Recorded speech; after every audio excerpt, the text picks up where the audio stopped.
Hello, everyone. How are you doing? Today, we're going to be talking about how to generate positive emotions on purpose. And I have a quick, funny story for you before we get started. I actually already recorded this podcast, the full thing. And as I went to play it back, I realized that the audio didn't catch. But because of the things that I'm teaching you, I noticed that my brain didn't spiral into the negative and stayed pretty at this positive neutral that we're going to talk about. I don't know if you heard that on the microphone. I think my kids dropped something in the kitchen. Anyway, so I just thought that was funny. When you are doing this work and trying to understand what's going on for you emotionally, physically, it's going to help you when things don't go exactly as planned and we're not going to dip as low. Because I know this is my 90-second podcast, and I know that if this would have happened towards the beginning of when I was just starting my podcast, I could have been so distraught about it. My brain has a lot of drama, as I'm sure a lot of yours do too.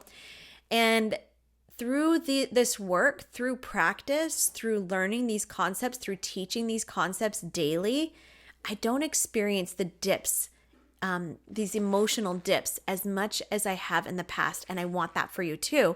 That's why I want to teach you about how to generate positive emotions on purpose. So let's start out with, I like to think about that everybody has an emotional homeostasis. This is the place where your brain just kind of sits, where your emotions kind of sit, the sensations in your body throughout the day. This is just kind of what it feels like to normally be in your body. And I'm curious for you, what is your normal homeostasis emotionally?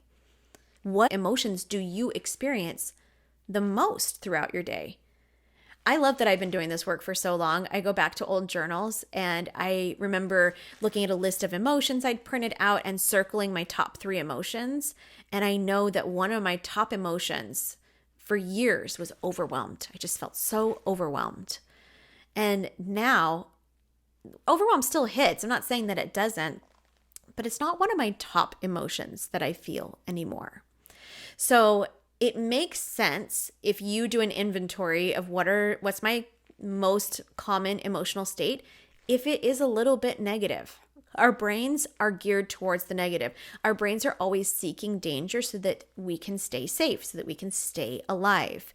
Our brains want to be right about the danger more than they want to feel better. But I want to teach you today that feeling better is the point. It's when you get to enjoy your life and really create what's in your heart, what your desires are, to really have the health that you want, to be able to have the relationships and the experiences and the memories with the people that you really want. So why does this happen? Why do our brains descend into chaos? Well, for me, I think about that this is the kind of world that we live in. We live in a world where the physics of nature, most things do descend into chaos. The simplest analogy is laundry. We have to do laundry because our clothes tend to get dirty. And so every once in a while, maybe once a week, maybe once a month, I don't know how often you do laundry, we'll put the clothes into the washing machine, through the dryer, and out comes clean clothes. And what happens with our brains is that if you are feeling an overwhelming sense of negativity a lot during your day, that could be because you have an unexamined, uninvestigated mind. We're literally not doing the emotional laundry in order to feel better, okay? So you are not the victim of your circumstance. What things have happened to you, you may not have wanted them to have happened to you. But when you start to take full ownership of your life, how you perceive your life, how you've reacted to any situation, it's when you start to be able to fully embrace your experience and to change any parts so that you can get the experience that you want to have. If you keep feeling anxious and you don't want to feel anxious anymore, then we've got to take full ownership of the thoughts that we have kept believing over and over again. Even if they are erroneous, we've just chosen to believe them over and over again. We've got to take full ownership of that so that we can start to have some wiggle room to shift it. I want you to know there's nothing wrong with you. You are perfectly lovable, capable, amazing, exactly as you are right now. In fact, the people that have gone through the most, your growth and your trajectory is just exponential by the way that you are still learning more in order to improve your life situation.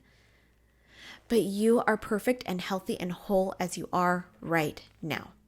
Now, why do I say that to some of you that maybe feel like I'm not healthy right now? Because I've tried this out. After my kidney transplant, it was nearly failed. The doctors came in and said that things weren't working and they weren't sure what to do. Maybe they'd have to take my new kidney out and my old kidneys weren't working. And then I was going to have to go on dialysis, which I didn't need before the procedure. And my brain went crazy with anxiety. And I take full ownership of that. And I love her. I have so much compassion for her when she went into that anxiety spiral and just felt so terrible because I literally couldn't walk. I could barely eat anything. I couldn't take care of my own kids. It was really rough. And that went on for days and weeks until I found the right piece of information because I was scouring books trying to figure out what to do. When I found the right piece of information that invited me to believe that the impossible was possible. If you need to know more about this, listen to the last podcast where I talked about possibility. I started to believe that it was possible that I was already healthy, that I was already thriving, that I was already strong, that I was already whole, and that my body was healing. I had no evidence to support this claim after 6 weeks of my kidney not functioning in my body. And that was the most important time to believe. So when I started to believe that I was healthy and whole, my body actually started to heal. Okay? So I leaned into the negative emotion and I used it to generate positive emotion that affected me physically. And so how do we do this practically? How do we generate positive emotions on purpose? Well, I've got 5 steps I'd love to take you through. And the first one is to take your emotional temperature. How are you feeling in this current moment right now? And if you're feeling stress or anxiety, I invite you to listen to a previous podcast that I talked about closing stress cycles. And those can help you to be able to close the stress and to start to have a more positive, neutral homeostasis, okay? The second step is to allow sensations in your body, especially if they are these negative sensations. Your emotions are sensations in your body.